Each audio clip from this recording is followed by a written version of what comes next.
My husband thought I was all bark and no bite. Where'd you get that? My husband set his fork down and pointed at the necklace I was wearing. We were eating dinner when he noticed it. I'd intentionally put on a low-cut blouse so he would see it. I was surprised it took him so long to notice since I'd been wearing it all day. I bought it.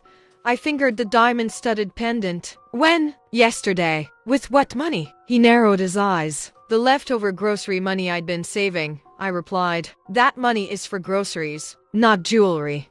He snapped. You're going to have to take it back. He picked up his utensil to resume eating. When he jabbed the fork into the piece of meat on his plate, something metallic clanged against the tines. What the hell? He pulled the meat apart until he found what had made the sound. Once he'd pulled it free and cleaned it off, he held it up before his eyes. It's a fucking dog tag, he said.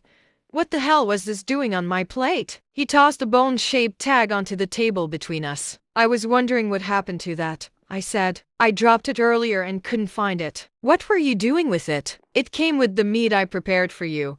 I gestured at his plate. It took him a moment to realize what I was inferring. Once he got it, he jumped to his feet, knocking his chair over in the process. You fed me dog meat? I nodded. You've been eating it for weeks and never complained. I took a bite of my salad. That's how I managed to save up enough money to buy this. I touched the pendant again. You bitch. He balled his fists and started to come around the table to take his anger out on me, but he stopped when the doorbell rang. Don't move.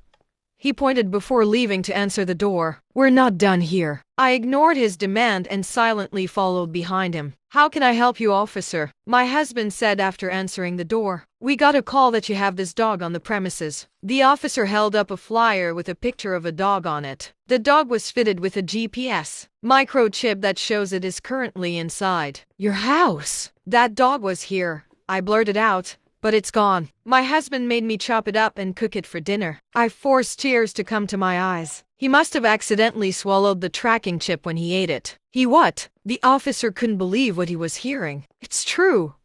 I sobbed. He's been picking up dogs for weeks and making me prepare them. He's a sick bastard. Please, help me. You have to get me away from him. As the police hauled him away, I smiled to myself. My husband always said it was a dog-eat-dog world. I guess he was right.